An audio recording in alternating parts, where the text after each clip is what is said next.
All right. Welcome to Head Kick Audio. I've got a guest here for you. He's going to be competing at RUF 42 against Abdul Kamara. Please welcome Caleb the Thunder One Ramirez. Now, 1-0 as a pro. And you've already competed on LFA, which is a pretty big stage, and you're familiar with RUF. You've been to one of our events before. You're taking on Kamara, who's I believe 2-1 as a pro. So first things first, let's go ahead and talk about the camp, right? How have things been going? We're a little under 2 weeks out, so talk to me about how your preparations have gone. Oh goodness, just been hitting everything as hard as I can, preparing myself. It's been a year and a half since I competed, so I really want to be prepared. I want to step out there with confidence in all of my attributes, and just been just keeping all the tools sharp and preparing for a long, hard fight. Okay, and who's been helping you get ready for this one? I go to Latrell Yee MMA, Coach Ray Yee and Coach Chris Latrell. Also, his name is Frank Gomez. He opened his own gym called Duke City MMA. I go over there as well. I go to 10th Planet Jiu-Jitsu here, Dark Haven Studios is what they call it here in Albuquerque. And I go up to Santa Fe. I go up there to Jesse Martinez's gym up there with Jerome and all those guys. I kind of like been bouncing around a little bit because of the COVID thing. Everybody's kind of getting back into full swing. So it's my fight camp was a little sporadic. Usually I'm just in one place at one, doing everything, but I had to kind of piece it together this time. Now, do you think there's a benefit with working with multiple gyms? Oh yeah, you get more looks, just different. You're not sparring and training with the same people all the time, and it's beneficial. Makes it a little more stressful at times. You got to go here, you got to go there, you got to do this, you got to do that. But it's just like life, nothing's ever, cut and dry. So I'm cool with that. You got to do what you got to do, All right, and I was doing a little bit of social media stalking. I want to talk about this man kit. Okay. Oh yeah. Yeah. What does this mean? Tell my audience what this means, where it comes from, and all that, man. Oh, let's strap in. Honestly, man, with today's day and age, I grew up old school, man. Like both my parents. I love my mom to death. I love my dad to death. They're the best. They're amazing parents, my mom's a hillbilly. I love it. She's just straight up out in the sticks. Like she don't like crowds. She just likes to be out doing her thing. Yeah, man. My dad, he's pretty much like a modern day wild Indian, So it's kind of a good mixture. But with that kind of background, like all my grandparents, my great uncles, like everybody who's like older, they all taught me the ways of like, busting my knuckles and earning my keep in this life. And now I'm I believe that there's a bit of that missing. Not entirely. You can't just wipe it. Like all right, on to the next. But I really believe in putting that structure in the youth today, and even just people in general that have lost the will and the ability to be proud, to be a man. I support you and anybody in the world that wants to do whatever they want to do. They can love who they want to love. They can, whatever. It doesn't matter. Marry who you want to marry. A fucking dog. I mean, if you and the dog are happy, I mean, whatever. Like, I'm not for that, but I'm just saying, it's like, I'm not going to cut on you for it. It's just not my cup of tea, But that's the thing. So being a man today is frowned upon, all these talks, all these little TV shows and stuff. You see these guys come home. The dad comes home from his work and he's a salesman or whatever. Who cares what he does? But he's like a total idiot. He's a babbling. Against anybody, I'm just a babbling retard. Like I don't like the word retard, but they make him look like he's just not all there. And it's just like, no, men are not like that. I don't know too many men that are that way. So when I say men, I mean like men, not these half-ass guys these days. Just they just want everybody to like them. You know what I mean? Oh, I'm gonna say what you want to say. I'm all about woke culture, but the man shit is about accepting everybody and everything for who they are.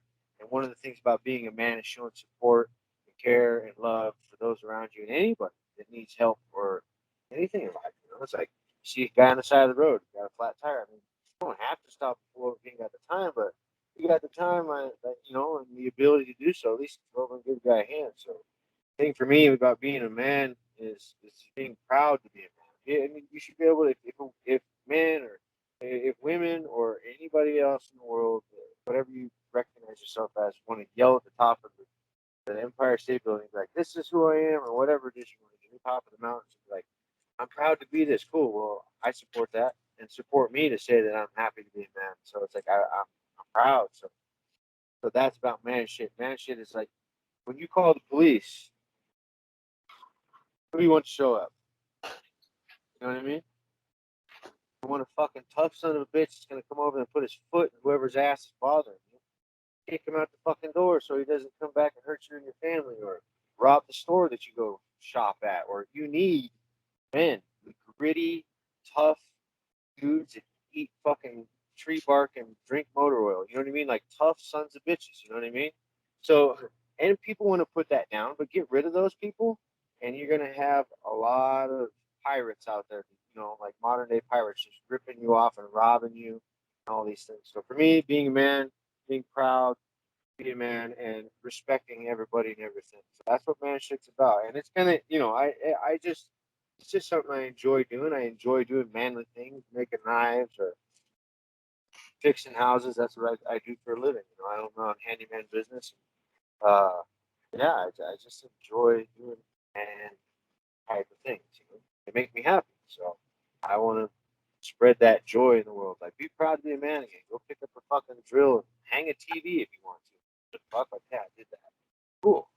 You know? But also another thing though too is being a man also means like if you're gonna go play tea with your daughter or your niece or something feminine, or even if you had like a feminine son or a feminine nephew or whatever it is, and you're gonna go get your nails painted with them and they do your hair with the little things in it, and you sit down and whatever, you know what I mean? You have little tea parties, whatever they like to do, it doesn't matter, you know. You just sit there and paint and whatever, and wear pink or do whatever the fuck you want to do. Cool, but that's another part of being a man. You have to accept that, you know, and you have to be able to indulge all those around you. So that's the thing. I definitely respect like all of that. I've got two girls of my own. Uh, they're 8 and 12. So sometimes dad has to have tea parties, you know what I mean? And Yeah. that that's not something that I shy away from or am scared of. So I definitely 100%. It's something that you have to embrace as a man, as a dad.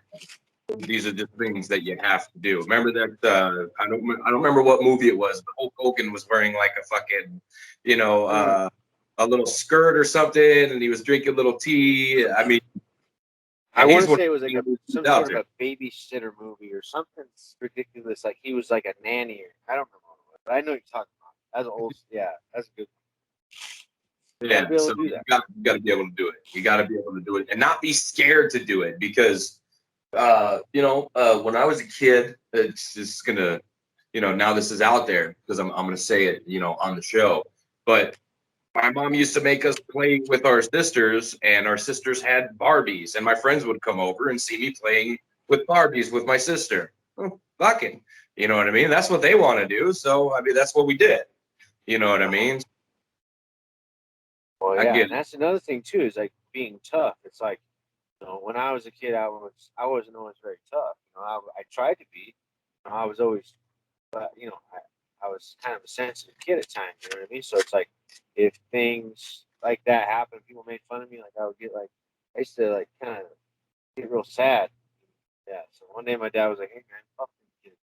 Shoot, the next kid that touches you, he can say all he wants. Next time, next kid touches you, I want you to just lay into it." And he says, "I never should have told you that because it was just a fucking mudslide after that." uh, Well, it's that type of guidance and that type of lifestyle that's made you the man that you are today. And again, I fully embrace and respect the man shit moniker, the hashtag, whatever you want to call it. I'm with it 100%. Thanks, man. I appreciate that. It's actually like after this fight, I'm gonna get it a little more established. I just have to. Fight camp takes up your whole life, so yeah. So after I'll send you some gear, man. I'm just gonna send it out there. I'm gonna make it to not really make profit off it. I'll obviously eventually one day, but I just want it to be something. And the thing is, I was like, there's other things out there that people are proud to be man of, whatever you wear, the Carhartt, whatever. But I just want people to wear it as a just part of man culture. Just this is what we do. Oh yeah, you want a fire started out here? Oh, matches are wet. Oh, it's now what do? Let me get my iPhone light out. No, man, go out in the woods and grab some shit. I'm gonna take my shoestring off. I'm gonna make a bow. We'll get us a fire going. Just give me a little bit. You know what I mean? It's like so. That's the kind of stuff I want to promote with it. Yeah, I'm all about it. I'm all about it. So let's talk about nutrition because I know you like to cook. It's part of man shit, right? Maybe you could teach me a thing or two because every time I cook, I feel someone's gonna die. Okay, I've literally been banned from the kitchen unless I'm making something that either I've made without somebody getting sick or that doesn't involve cooking because I guess that's like my main thing is I can make cereal, but making an omelet, I don't know, it's questionable, right? But you like to, and I've seen some of the stuff that the tray of Brussels sprouts caught my eye, man. That should look good because I'm a big fan of Brussels sprouts. So talk to me about your diet and how you use that to help with your fight camp. Well, lately I've been working with a friend of mine, Veronica. She works at Athlete Ready here in Albuquerque. She's a dietitian. I had her kind of dial in some of the stuff. And for me, mainly, it was just timing. She's like, let's just adjust some stuff. But I would say healthy eating is not for fighters. Healthy eating isn't just enough. So you have to learn what foods do what to your body, and like how the sugar affects you, and the fats, and carbs, all the different pieces of the meal. Sodium. You got to understand how that's affecting you. So uh, I would say that my knowledge of diet over the years now has increased. I used to eat two English muffins with peanut butter and bacon and an egg on top. It's like my little breakfast sandwich. But holy shit, was that an astronomical amount of calories? I had no idea. The peanut butter, I look at the back of the container, but I didn't realize like the fats from that was insane. So these days, now that I've got it dialed in, is understanding about, okay, if I'm gonna have fats, I need to have them before I go do something, not after. You know what I mean? After is fine, but you really need more protein. A little bit of fats is okay. So understanding how the foods affect your body uh, made all the difference. The timing, not eating a whole bunch of food at nighttime. It's like after I'm done training, I get home like between 9 and 10 after the gym. And I'm like, fuck, so it means if I'm doing intermittent fasting, I don't eat until whatever, 2 o'clock, and my last meal is at 4:10. So at least, my eating window, I had to adjust that. And for you as well, it's like if you're going to be going into the culinary aspects of it all, just, I always tell people like this, like, cook it like like cook it until it looks good to you. And like, oh, I would eat that, and understanding about like temperature and things like that, especially with like meats and stuff. But be honest, man, like my dad's the fucking like cook. Like my mom can cook, but my dad, he's a wizard. So yeah, so I over the years I learned from him. To be honest, man, I grew up with not a lot of money. I mean, it's either I wasn't poor, like Dusty, completely poor, but there was a lot of times with very little money. But I never went hungry, And you learn growing up like that. Dude, I used to, one of my fondest memories. My grandpa taking me to the store with him because we used to go. We're a bunch of hillbillies, so go out behind the store. Which is funny because I'm native, I'm a hillbilly, so it's kind of hand in hand. But I used to go behind the store with my grandpa, and he would go over there. And back in the day, they would just throw the food out in the trash can, and then whoever would grab it. So we would go over there on the days they would throw food out, throw like in the trash can, and most of it was like they throw it in a trash bag, and it would just be sealed and throw it in the trash can. So you put the bag out, see what's in there, see if it's good or not. My grandpa used to feed the dogs with that meat. He used to like, you know what I mean? It's like real resourceful. So growing up that way, you learn to be resourceful, and you learn like what you can and can't eat. You know, you eat something like, oh, you're sick for 2 days now. I can't, don't grab that again. But yeah, so I just started like sometimes I would look up recipes, but most of the time I just be like, all right, that looks good, that looks good, that looks good. Let's just throw it together. You know what I mean? And I was a stoner for a lot of years, so for me it was like, all right, I'm gonna let me get a tortilla with some spaghetti noodles and whatever. Just start piling shit on it. Like, pretty good. You just give shit a shot. Like, see what happens. Yeah, my creative side on the culinary has also been banned. I get a little too creative, and I think that this flavor with this base, it's a crunchy, almost flavorless thing, and you've got this flavorful something. And I would try to put those together, thinking you can take this boring thing, and I was fucking wrong, and people got upset, and I mean, it was a disaster. So pretty much, unless I'm making cereal or my family, my wife and kids, they love when I make ramen because I also grew up poor, and there was a summer where all we ate was aunt. She worked at like one of those what they're called. It's like a place where people go for help, right? So she would like once a month bring us a giant garbage bag full of donuts. Then I'm talking Nice. 40-gallon bag. So we throw that in the freezer. And for breakfast, we just walk to the freezer, grab a donut, set it out for a little bit, and there you go. There's breakfast. For dinner, my mom worked at a pizza joint, and she would bring home pizza. The canceled orders and stuff. So we eat that. For lunch, ramen. So me and my brothers and my sisters got creative with ramen, very creative, and that's the only thing that I'm allowed to be creative with that everybody enjoys. Because I learned from my older brother how to make it good. So they love when I make ramen. Oh yeah, I mean, to be honest, I grew up on ramen too, like cup noodle, whatever you could, you know. Uh, for me, I learned a lot about. I learned a lot about just, I mean, adding shit to it. Like if something sucks, just me, I'd be like, oh, that sucks. Just patch up. I didn't care. I just like, all right, I'm full now. I don't have to worry about being hungry. Like that was my objective. Just try to make it taste. Exactly. Exactly. And like I said, the more creative we got, the weirder. I think I kind of nailed down, what needs to go in and what needs to stay out. And like I said, everybody seems to enjoy what I do. But that's the only thing I'm allowed to cook. That's it. Yeah. Well, see, that's the thing. If you, for me, it's like if I know that something works with ramen, just replace it with like whatever you put on the ramen. You just put it in the chicken. Cook the chicken to perfection. It's you like that. There's no pink in it. It's fully cooked. And you just transfer because you already know it tastes good. Now just put it on something else. Like slice up a bunch of zucchini. Now you have ramen zucchini. Just take a bunch of vegetables and you put those same flavors you like on other stuff. And like that's how I always adapt it. Like, well, now I got to start eating 0-calorie stuff and all this, whatever. What do I add to it? Kind of got creative.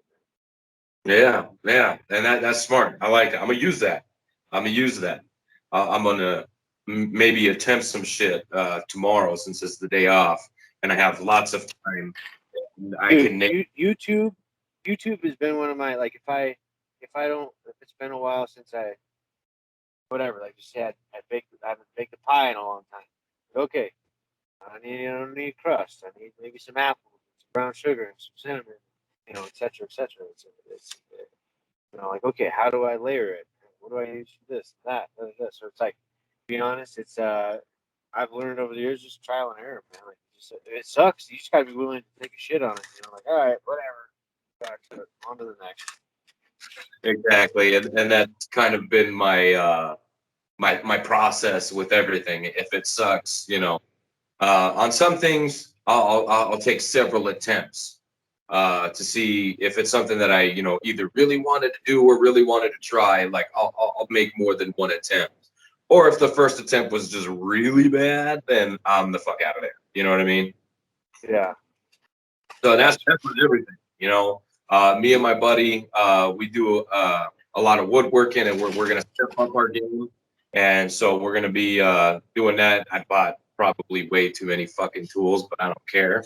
You know what I mean? So you can never have too many saws. I mean, you really just can't. And every saw does something different. So that's what I keep telling my wife. You know what I mean? Oh yeah. So, and coming from your industry, you know exactly how I'm getting away with this. So everything's Oh, kosher. dude, if any excuse I get to go buy a new tool, like I'm always on that boat, just because you never know when you'll need it for yourself beyond at the job site. So, you know, I 100% understand. Well, and another thing that's helping me get away with it is I work at a tool store, so I get a pretty nice discount. So There you yeah, go. Can't I'll, complain there. I'll take it while it's there. You know what I'm saying? 100%.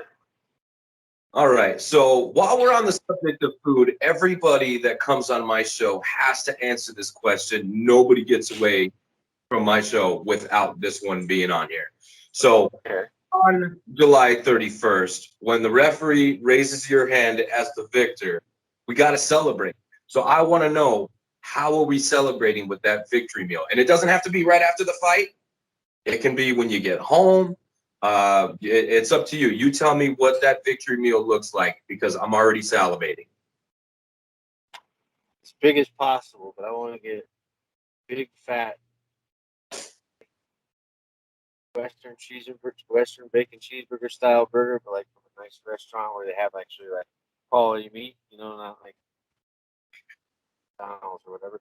But the onion rings, the barbecue sauce, the bacon, the cheese, and I want to have sweet potato fries with it, and a fucking big old beer. Yeah. What are we washing it down with? What kind of beer? I'm really I like IPAs or Belgian whites. That's my favorite. I don't give a shit what kind they are.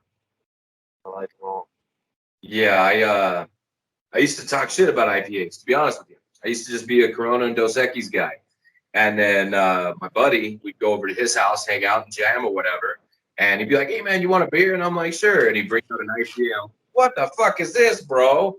And turns out I like that shit. The more bitter, the better for me. So I kind of ate my words there for a very long time, very very long time. But it's good stuff. Oh yeah, especially it's kind of like you get like a bit of acquired taste from it too. The more you drink it, the more the different flavors. To be honest, I really don't drink that much. Like I just have a beer every once in a while. Like it's not something I need or whatever. I just enjoy sitting down with the buddies and having a couple beers and all. I don't get all shit house and stuff. You know what I mean? Yeah, exactly. Shit, the last card, I actually stayed at the matchmaker's house because I commentate for RUF. So we couldn't secure a hotel in time. So he's like, fuck it, just come over to my house. He's like, but there's, one thing, you got to come to this, party that my neighbors have. And I was like, okay, cool. And all they're doing is handing me drinks left and right, left and right. I can't tell you what I drink, and I can't tell you how I drank. All I know is when I woke up in the morning, I had the most wicked hangover, and I don't want to do that again. I think I need to, Yeah. reel myself back to one and twos and just be done there. Well, yeah, you don't want to. It's not worth it. It's really not. No, but also I don't fight. I don't have to cut weight. I don't have to worry about all the things that you guys have to worry about anymore. So for me, getting sloshed every once in a while, it's not gonna hurt. I'm already rocking the dad bod, so whatever, right? Yeah, I got you, man. Yeah, but it's you gotta enjoy life too. It's like yeah, man. I got up to like 165 um, when I was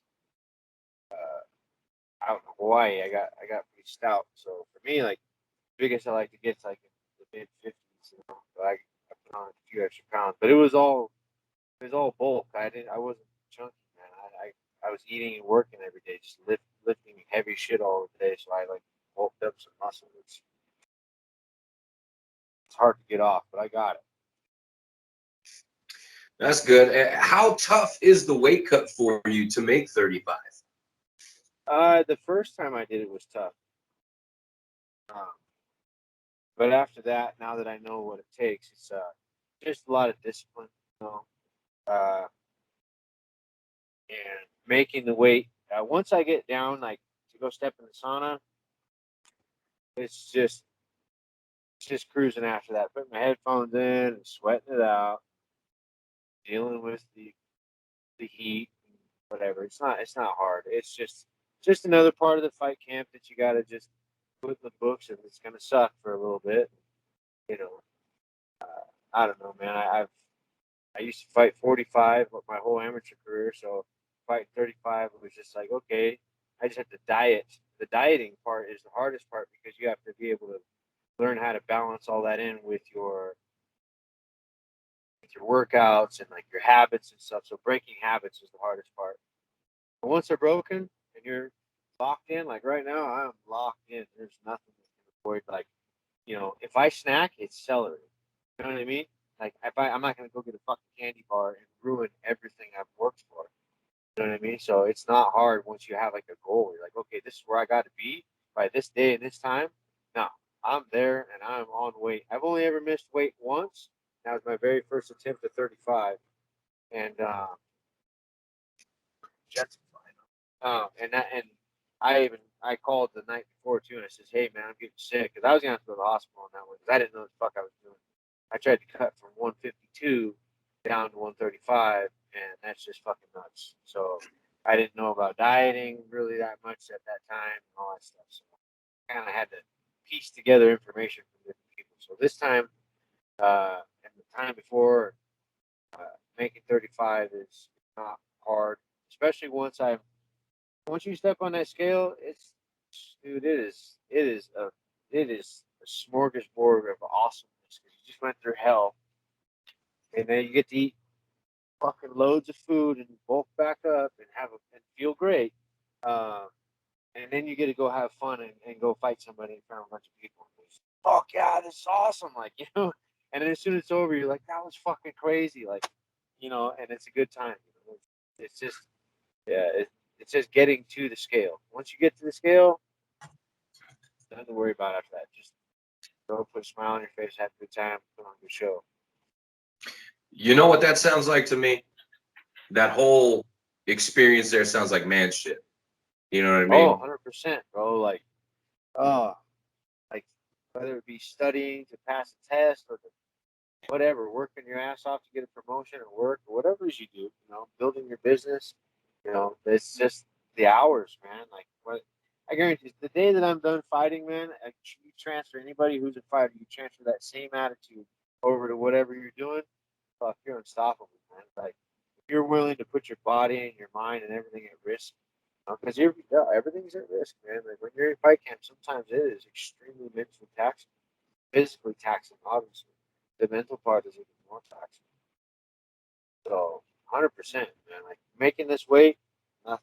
Like, it's just another part of the shit show that you got to be a part of. You know what I mean? 100%.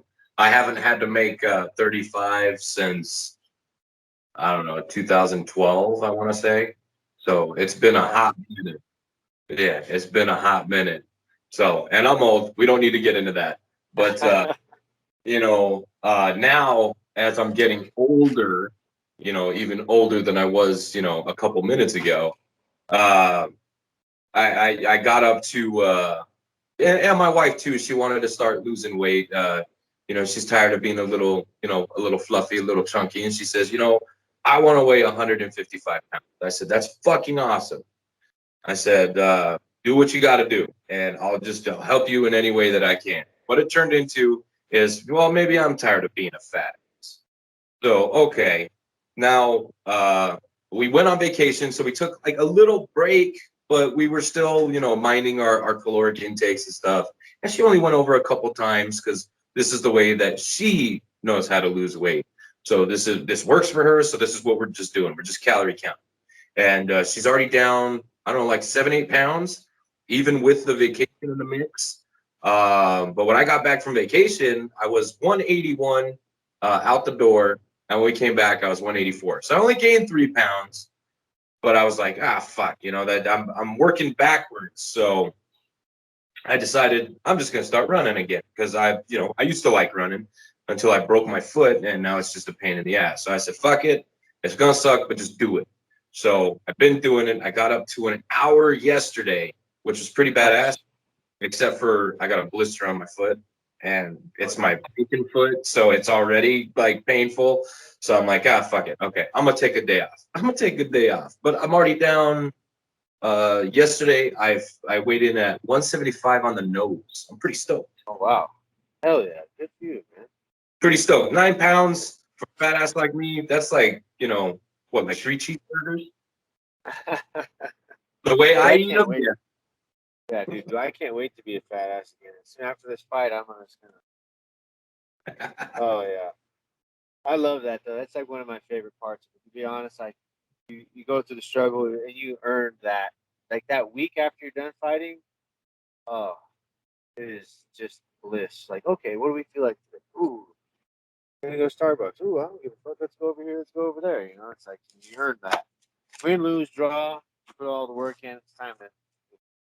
So, but that's good, man. I'm glad you're chasing that. You and your wife together. That's awesome. Some man shit, man. I gotta get down, man. I just I've been floating around. I've never officially weighed over 200 pounds, and that's probably by design. I probably missed the scale that day on purpose. I knew I was gonna tip over, but I'm tired of being heavy. I want to get in shape, and I'm not saying fight shape again because of the foot and the wife. Neither of them are gonna let me, right? But just getting in shape, because another thing that bothers me about the whole part of my job is I interview fighters and I commentate during fights. Can I really be a fat ass and not practice what I preach? You know what I mean? When a guy misses weight, can I really be sitting there on the microphone like, yeah, this guy missed weight? And it's like, how many tacos did you have for lunch yesterday, Steve? You know what I mean? What did you have this morning, buddy? So I gotta kind of practice what I preach a little bit, and I'm kind of enjoying getting back to running. It sucks, but I used to really dig it. I'd get off work at 4 o'clock in the morning, and before the sun was out, I'd have a couple miles logged already. So it just sucks when it's hot. So I just run around my couches, literally. I've learned a lot from mine, Angel, and I was just like, I don't have a gym. I mean, I'm working on it. You know what I mean? But I don't have that. And he's just like, oh, I just use rocks. And he's got a big rock named Dwayne Johnson, and the dude is fucking shredded beyond belief. And he just, runs and lifts this giant rock. It's crazy. It's funny. My dad used to do that. He had this big rock in front yard. He used to sit there, put it on his head and do all kinds of stuff with it. And people are, I remember just never had money for gym clothes and stuff, but me and some of my buddies would go play sports or whatever. And then we would just go smoke other people because we were all in really good shape and we were really good at sports. So sometimes we go and we go to the park, we go meet up people, whatever, basketball and this and that. Sometimes you just smoke people and remember one time walking into the gym at a place, my buddy, his family was rich and got us all into the fucking country club thing, and we were all in there, and the guy was we were walking in just in our clothes, just like fucking gators, walk in there and they're like, "Where's your gym clothes at, dude? I don't need clothes to go to the gym. Fuck that. Wearing clothes, And I went in there, we went in there and these basketball players were sitting there giving us shit, just because we were just kind of being a bunch of goofballs, and then we fucking smoked them, they were pissed, and we were like, man, nice gym clothes. We're gonna go skate later, we didn't care. But so yeah, it doesn't matter what you got or whatever. It's you're gonna work hard. You're gonna work hard. Exactly, 100%. So, yeah, it's been nice getting back to eating a little bit cleaner, and not a lot clean, because I like food like a lot. Like I should probably be on my 600-pound life. Like I really like food, and the self control is, you know, it's very like non-existent. So it's been nice, and like I said, I'm excited to keep working, and it'll make me feel better about just everything in life. I want my kids to not be fat asses. I want to feel good and not like a piece of shit when I'm doing this, or when I'm commentating, and not that I feel that bad because I'm not the one that has to make the weight and all that stuff. But I'd probably feel better about calling fights if I wasn't such a lard ass. You know what I mean? Well, if you're on the road, then it's all good, man. You just got to keep chipping away. You've already done it before. You know what it takes. So especially once you start something, you're like, okay, this is what we're doing now. Yeah, and I think for her the goal is 155, and I think for me, I don't really have a goal in mind. I would like to be 70 before the end of the week. Not likely, so I'm just gonna lose until I figure out where I want to. You know what I mean? Mhm. No, I feel you, man. Because like it's good to set goals and stuff, but just also you got to like work with how your body feels as you go along. So just one day at a time, see where you feel comfortable, and if you feel like being a little more stocky, you're like, you know what, I like to eat a little more. I want to run, but I'm still gonna eat my fucking cheeseburgers. So fuck it. Well, you can still do cheeseburgers. You just gotta, you gotta figure out a way. So instead of, cheddar, use Swiss, right? Instead of bread, use lettuce. Because I ain't giving up my boy. I'm not giving them up for nobody. I'm gonna find a Oh yeah. fuck.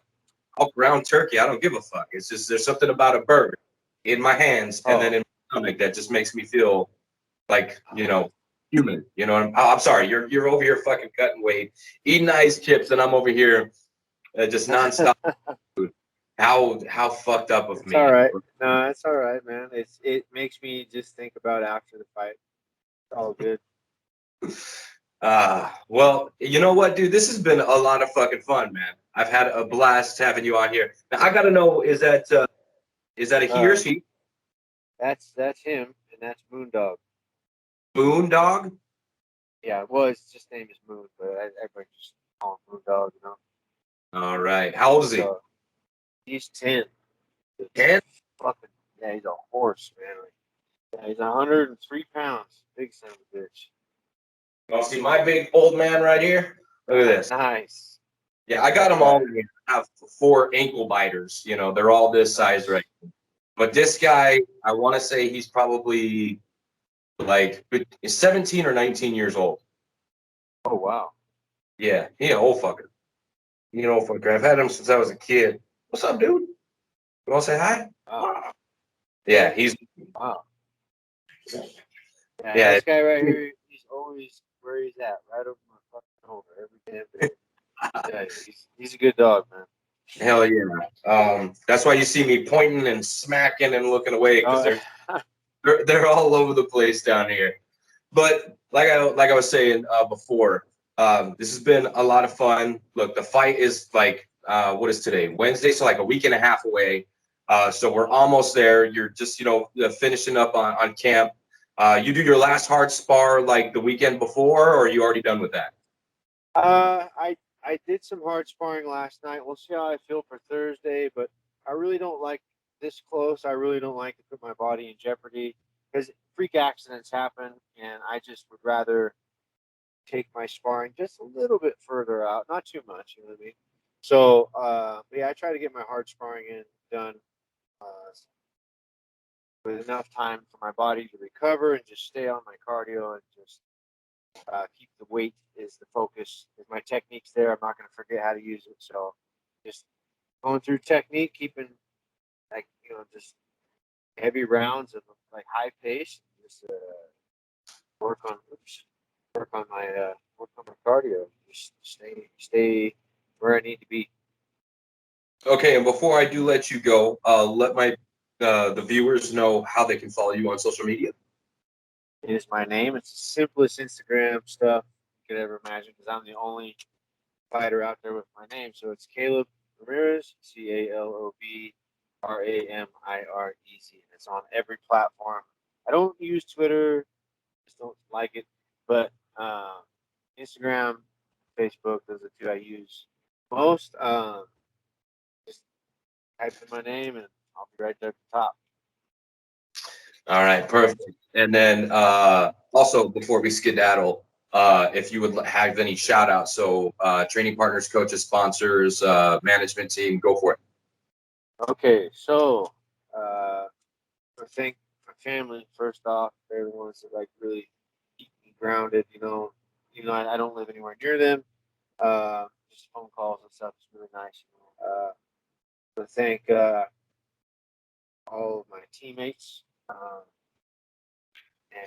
my gym. I can name off, Jordan Espinoza. He hasn't been able to train right now, but he's always been supportive.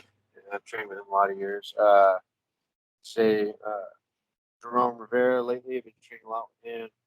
Jesse Martinez, Vanilla Gorilla. Andres Quintana, his brother Javier. My buddies Big and Little Dom. Coach Trell. Chris Trell. Coach Ray Yee. Coach Frank Gomez. Coach Frank's over at his gym, like I said. And Jalen Turner. Jalen Ford. Sorry. Anyway, sorry, I get them mixed up. Yeah, Jalen, the gentleman. And who else? Teammates wise, I'm sure I'm missing somebody. But if I missed you guys, I'm sorry. But and then also too, Veronica with Athlete Ready. She was helping with my diet. All my sponsors, my family that's helped sponsor me. My uncle Ted. If you're out in the Woodland area, go get you some Ted's treats. He sells almond roca butter toffee, helping me out. And for sponsors, I have a ton of sponsors. CBD Boutique, they hooked me up super fat. They always take care of me. I love CBD. It really helps with pain, mental management, all that stuff. CBD Boutique is all over Albuquerque and many other places, I think. I would say Native American Fighter. You guys right here have took care of me so much. DC Mouth Guard, Damage Control, Caveman Coffee. I say my buddy Ed. I always tag him my stuff on Instagram. He hooked me up as a real estate agent. I would say Vivita Yoga. I go there. I haven't been there too much lately, but they've been supporting me forever. Oh yeah, and I've just recently picked up a sponsor from the Bison products. They have it's a beard company, but they do they're gonna do energy drinks, all kinds of stuff. Big shout out to them. They brokered a deal with them, so they're helping me out with money for medicals and all that stuff. Because you don't get paid a lot as an up and coming fighter. You really got to work. I mean, I work hard to get my sponsorships. And Rev Gear hooked me up with that. What else is on there? Oh, Mad Kingdom clothing company as well. Besides Native American Fighter, both great companies. Mad Kingdom, my buddy Mark Ettenberg, that company. My goodness, I hope I'm not missing anybody. CBD sponsorships. If I missed anybody, I'm sorry. I tag everybody all the time. I just forget sometimes. And my buddy with Honest Tooth Dentistry here, Dr. Omar, awesome guy. He always takes care of me. I think that's about it right now. I'm trying to look around see if I can see anything. Well, if anybody was missed, they know who they are. Okay. Yeah. So again, the Thunder One is competing over at RUF 42 against Kamara. This is a pro fight at bantamweight. You got two killers in here ready to go to war. It's going to be awesome. Calob Ramirez, again, I want to thank you for coming on the show. It's been a blast. And like I said, a week and a half, I'll shake your hand at weigh-ins. I'll call your fight, and then maybe get a beer afterwards. I mean, I'm game for it all. You know what I'm saying? Hell yeah. So, Let's do it. safe travels to our state. Safe travels to that scale. You know, and just make it to the fight, man. That's all I really care about at the end of the day is seeing you guys make it to the fight, because I'd hate to see all your guys' hard work go to shit. You know. Telling me, bro. Thank you very much for all your time. I've really enjoyed the conversation, and I can't wait to go and duke it out and game night, man. Yeah, and then we can talk about some boygas and some depth. You know what I mean? So, and like I said, maybe you could teach me a thing or two, because you know, if I could start making mean burgers myself, oh man, I'd be I'll all hook about. you up. You like that little pan idea? I'll hook you up with some nice little recipes to make a pan full of healthy deliciousness. That's what I'm talking about. So, like I said, week and a half. Oh, your code, so that people can punch it in when they're purchasing the pay-per-view. Oh, he never sent it to me. I But think it's C Ramirez. I think that's what it's going to be. All right. C. Yeah, I Ramirez. never got it. He never. Yeah, Jason hasn't contacted me again. I haven't heard from him like a week and a half, so I don't know what's going on. I'll talk to that motherfucker for you. I'll get on his ass. Okay. All right. Yeah, and then I have another code that's going to be up soon for the Bison products. If you buy anything, it'll be just Ramirez. Just type that in, and you'll get 15% discount, and just kind of shows credit for me to put back into the company. And then, yeah. Also, too, man, you guys stay tuned, man. I'm usually fight of the night, so tune in, man. I fight to the death, so I'm ready to. Once that fucking bell rings, man, you're gonna have a show. I look forward to it, man. Like I said, I got the best seats in the house aside from the ref, so it's gonna be a good one. I'm excited. I'm very excited. So July 31st over at the Celebrity Theater in downtown Phoenix, Arizona, hits Calob Ramirez against Abdul Kamara in what we anticipate as fight of the night. How about that? Oh, absolutely. All right, brother. Well, thank you for your time, and we'll see you in a week and a half. All right, take care, bro.